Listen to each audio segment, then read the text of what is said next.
घर को मैनेज करने के लिए जितनी मर्जी एनर्जी और टाइम आप लगा लो, फिर भी आपको ऐसे लगता है कि कहीं ना कहीं आपकी एफर्ट जो है वो कम पड़ ही गई है।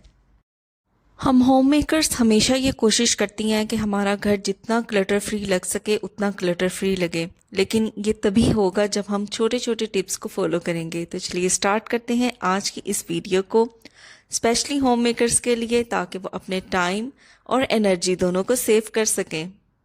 मार्केट में आजकल बेशुमार ऑयल की बॉटल्स अवेलेबल हैं, डिफरेंट डिज़ाइंस और डिफरेंट कैपेसिटीज़ में। लेकिन अक्सर हम क्या करते हैं कि जहाँ पे हम कुकिंग करते हैं, यानी स्टोव के बिल्कुल साथ वाली जो शेल्फ़ होती है, ज़्यादातर हम वहाँ ही प्रेफर करते हैं कि ऑयल की बॉटल्स को हम रख दें। लेकिन आपने देखा होगा, एक तो जब हम कुक करते हैं खाना तो ऑयल की बॉटल्स भी ग्रीसी हो जाती हैं, और इसके अलावा जिस शेल्फ पे हमने उनको रखा होता है वो भी ग्रीसी हो सकती हैं। तो यहाँ पे मैं आपको एक छोटा सा टिप दूंगी जिसकी वजह से आप अपनी ऑयल की बॉटल्स को भी ग्रीस फ्री रख सकते हैं और अपने जो काउंटर टॉप है उसको भी ग्रीस फ्री रख सकते हैं। तो यहाँ मैं आपके साथ दो ऑप्शन शेयर करूंगी। या तो आप अपने घर में कोई भी ऐसी ट्रे जो आप यूज़ नहीं करते उसका इस्तेमाल कर सकते हैं, या मार्केट में इस तरह की ऑयल बास्केट्स होती हैं, आप उनका भी इस्तेमाल कर सकते हैं। लेकिन दोनों को यूज़ करने से पहले आपको एक छोटा सा टिप फॉलो करना है।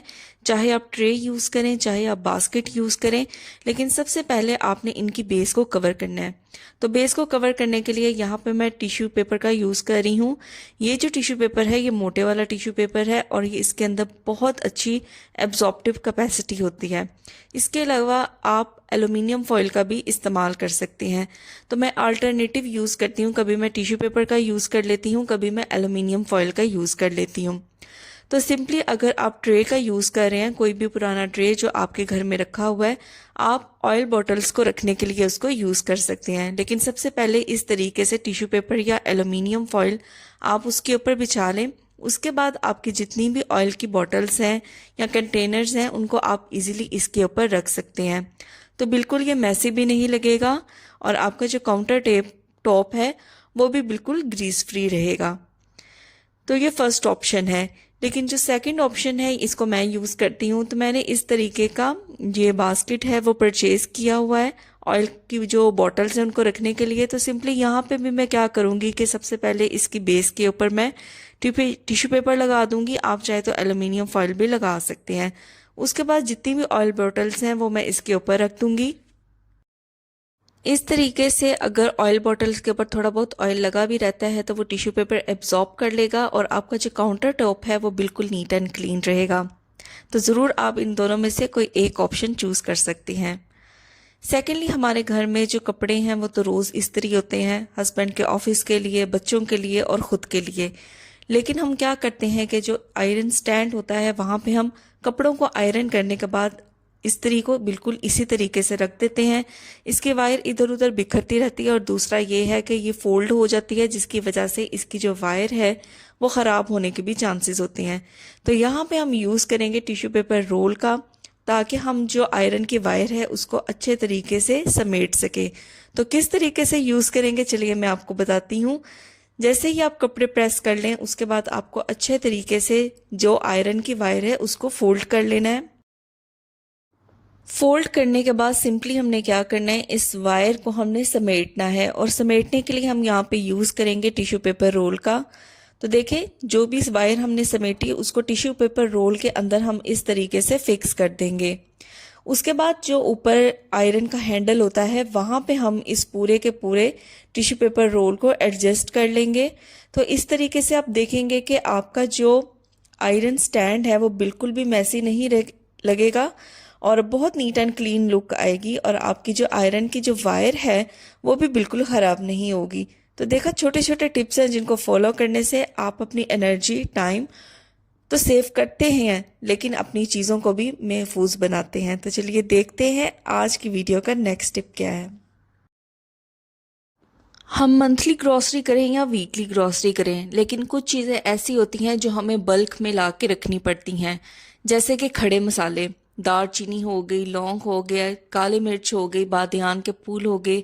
ये सारे क्या हैं, खड़े मसाले हैं और इनका यूज़ हम हर खाने में करते हैं। और दूसरा ये कि चाहे हम वीकली ग्रॉसरी करें चाहे हम मंथली ग्रॉसरी करें, इनको हम बल्क क्वांटिटी में ला के रखते हैं।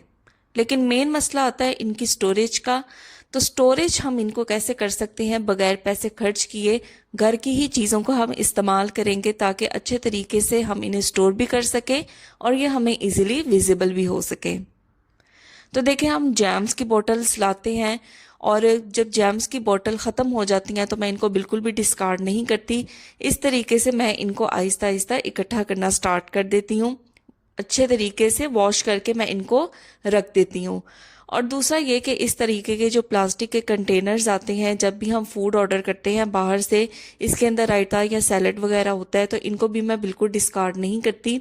तो इनको मैं यूज़ करती हूँ जो भी खड़े मसाले हैं उनको रखने के लिए। तो देखिए, सबसे पहले मैं आपके सामने यहाँ पे ये चॉप्ड ड्राई फ्रूट्स हैं, इनको मैं अच्छे तरीके से यहाँ पे मैं फिल अप कर लूँगी।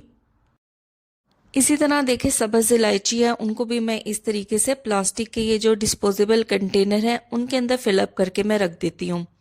एक तो ये होता है कि ये इजीली आपको इसके ऊपर कोई कॉस्ट नहीं लगानी पड़ती। आप बाहर से फूड ऑर्डर करते हैं तो ये कंटेनर्स आपको अवेलेबल हो जाते हैं। और दूसरा ये कि ट्रांसपेरेंट होने की वजह से आपको बहुत ज़्यादा विजिबल होते हैं, आपको एफर्ट नहीं लगानी पड़ती, टाइम नहीं लगाना पड़ता कि आपने कौन सी चीज़ किस कंटेनर के अंदर रखी है। तो ये दोनों जो कंटेनर्स हैं आप यूज़ कर सकते हैं, चाहे वो प्लास्टिक के हैं चाहे वो शीशे के हैं। देखिए, इसके अंदर हमने कोई गर्म चीज़ तो ऐड करनी नहीं कि हम ये कहें कि अगर प्लास्टिक के हैं तो ये सेफ़ नहीं है। जस्ट हमने ड्राई मसाले इनके अंदर फिल करके रखने होते हैं, इसलिए आप इनको यूज़ कर सकते हैं। तो खड़े मसालों को इस तरीके से सेव करना बहुत ही बेस्ट ऑप्शन है। इसी तरीके से मंथली ग्रॉसरी के अंदर जितनी भी मैं दालें लेके आती हूँ उनको भी मैं इस तरीके के जो कंटेनर्स होते हैं उनके अंदर फिलअप करके रखती हूँ। तो मेरे पास ये प्लास्टिक के जार्स कह लें या कंटेनर्स कह लें, बिल्कुल ट्रांसपेरेंट है, इजीली विजिबल हो जाता है कि कौन सी दाल कहाँ पे पड़ी हुई है, कितनी क्वांटिटी रह गई है, कौन सी दाल ख़त्म हो गई है और कौन सी दाल अभी बाकी है। तो आप बिल्कुल इस ऑप्शन के साथ जा सकते हैं। इस तरह के प्लास्टिक कंटेनर्स भी यूज़ कर सकते हैं और अगर शीशे के कंटेनर हैं तो उनको भी आप यूज़ कर सकते हैं। अगर विजिबल होंगे, चाहे वो प्लास्टिक के हैं चाहे वो शीशे के हैं, तो बहुत ही बेनिफिट होगा आपको, आपका टाइम सेफ होगा और जब आपने नेक्स्ट ग्रॉसरी करनी है तब आपको इजीली विजिबल हो जाएगा कि कौन सी चीज़ ख़त्म है, कौन सी दाल लाने वाली है। किचन कैबिनेट्स के अंदर हम ऐसे ही अगर कोई चीज़ रख देंगे तो हमारे जो कैबिनेट्स हैं उनकी बहुत सी स्पेस जो है वो ऑक्यूपाई हो जाती है। किचन कैबिनेट्स के अंदर अगर ऐसे ही हम हर चीज़ रख देंगे तो यकीन करें कि आपके जो किचन कैबिनेट्स हैं उनकी स्पेस भी बहुत ज़्यादा ऑक्यूपाई होगी और वो बहुत ज़्यादा मैसी भी लगेंगे। तो मंथली ग्रॉसरी के अंदर इस तरीके के पैकेट मसाला जो मैं लेके आती हूँ उनको इसी तरीके के स्टोरेज बास्केट के अंदर रखती हूँ। इससे आपके जो किचन कैबिनेट हैं उनकी स्पेस भी बहुत ज़्यादा कम ऑक्यूपाई होगी और दूसरा ये है कि आपको इजीली असेसिबल होगा और दूसरा ये कि आपके जो किचन कैबिनेट हैं उनकी जो लुक है वो बहुत नीट एंड क्लीन आएगी। तो जितने भी बंद पैकेट मसाला होते हैं उनको मैं एक साइड पे रख दी हूँ और जितने मैंने ओपन किए होते हैं जिनको मैं यूज़ कर रही होती हूँ उनको मैं एक साइड पे रख देती हूँ। इसलिए जो छोटी मोटी चीज़ें होती हैं जैसे इमली वगैरह है उसको भी मैं इसी स्टोरेज बास्केट के अंदर रखती हूँ। इसके दोनों साइड्स पे हैंडल्स होते हैं तो इजीली आप इसको कैरी कर सकते हैं। तो मैंने अपने किचन कैबिनेट में एक प्लेस डेजिग्नेटेड की हुई है इसी पर्पज़ के लिए जहाँ पे मैं ये स्टोरेज बास्केट रखती हूँ। तो देखिए, इजीली तरीके से आप इसको कैबिनेट के अंदर रख सकते हैं और जब भी आपको कोई मसाला रिक्वायर है, इतनी हैंडी ये स्टोरेज बास्केट है, आप इसको काउंटर से बाहर निकालें, जो भी मसाला आपको लेना है उसे यूज़ करें और दोबारा से इस स्टोरेज बास्केट को कैबिनेट के अंदर रख दें। तो ये बहुत बेस्ट ऑप्शन है, आप इसको ज़रूर यूज़ करें। इस तरीके के क्लीनिंग ब्रशेस हर घर में इस्तेमाल होते हैं और ज़्यादातर इनको मैं किचन की क्लीनिंग के लिए यूज़ करती हूँ। लेकिन अगर हम इनको इधर उधर रख देंगे और क्लीनिंग के टाइम पे हमें पहले इनको ढूंढना पड़ेगा, फिर हमें क्लीनिंग स्टार्ट करनी पड़ेगी, तो बहुत ज़्यादा टाइम वेस्ट होता है। तो इन चीज़ों को एक जगह पे रखने के लिए मैं आपके साथ एक बहुत ही हैंडी स्टोरेज बास्केट शेयर करने जा रही हूँ। तो देखिए, इस तरीके के मार्केट में स्टोरेज बास्केट्स अवेलेबल होती हैं जो आप क्लीनिंग ब्रशेस को रखने के लिए यूज़ कर सकते हैं। अच्छा, इसके बैक साइड पे 2 हुक्स हैं, आप इसको चाहे तो हैंग भी कर सकते हैं वॉल के साथ, लेकिन ज़्यादातर रेंटेड अपार्टमेंट में यही कोशिश होती है कि आप जितना कम दीवार में होल कर सको उतना कम करो। तो मैं इसको बिल्कुल भी दीवार में फिक्स नहीं करती। तो देखिए जितने भी मेरे ये क्लीनिंग ब्रशेज है ना, इनको मैं एक इस तरीके की जो स्टोरेज बास्केट है उसके अंदर रखती हूँ, और इस बास्केट को मैं सिंक के नीचे वाला जो कैबिनेट होता है वहां पे रख देती हूँ, क्योंकि मेनली मेरी जो क्लीनिंग पर्पस के लिए इस्तेमाल होने वाली चीज़ें होती हैं किचन से रिलेटेड, वो मैंने सिंक के नीचे वाले कैबिनेट में ही रखी होती हैं। तो इजीली आप एक ही स्टोरेज बास्केट निकालेंगे जब भी आपको क्लीनिंग करनी है, और दोबारा उसको उसकी डेजिग्नेटेड प्लेस पे रख देंगे। तो इसी तरह बात कर लेते हैं वॉशरूम की और बाकी घर की क्लीनिंग के लिए। तो जैसे आप देख सकते हैं यहाँ पे हार्पिक है, और साथ ही शॉवर बोतल के अंदर मैंने एक सोल्यूशन बनाया हुआ है लेमन का और टूथपेस्ट का, जिसे मैं सिंक और मिरर की क्लीनिंग के लिए यूज़ करती हूँ। इसके अलावा कुछ इस तरीके के स्पॉन्ज हैं जिनको बाकी घर या वॉशरूम की ही क्लीनिंग के लिए इस्तेमाल करती हूँ, और कुछ ब्रशेस हैं जो वॉशरूम की क्लीनिंग के लिए यूज़ होते हैं। अब सारी ये चीज़ें जो हैं अगर इसी तरह मैं एक प्लेस पे रख दूंगी तो ये बहुत ज़्यादा मैसी लगेंगी। तो देखिए एक तो स्पेस भी बहुत ज़्यादा ऑक्यूपाई होगी, और जो वॉशरूम की लुक है वो भी बहुत ज़्यादा बुरी आएगी, मैसी आएगी। तो इसके लिए भी मैंने स्टोरेज बास्केट यूज़ की है। देखें ये सेम उसी तरह की है जिस तरह मैंने किचन में इस्तेमाल होने वाले ब्रशेस के लिए यूज़ की थी। तो इसके पीछे भी 2 हुक्स हैं, अगर आप चाहें तो इसको हैंग कर सकते हैं, लेकिन मैं इसे हैंग नहीं करती। मैं इसको बिल्कुल यहाँ पे जो शेल्फ है वॉशरूम के अंदर, बिल्कुल एक साइड पे, एक कॉर्नर पे मैं इसको प्लेस कर देती हूँ। और जितने भी मटेरियल मैं यूज़ करती हूँ क्लीनिंग के लिए, चाहे वो हार्पिक है या कोई भी क्लीनिंग सॉल्यूशन है या ब्रशेस हैं, उनको मैं इसी बास्केट के अंदर प्लेस कर देती हूँ। इससे एक तो लुक बहुत अच्छी आती है, और दूसरा ये कि मेरे घर में 2 वॉशरूम्स हैं, तो जब मुझे दूसरे वॉशरूम की क्लीनिंग करनी होती है तो मुझे एक एक चीज़ उठा के दूसरे वॉशरूम में नहीं जाना पड़ता।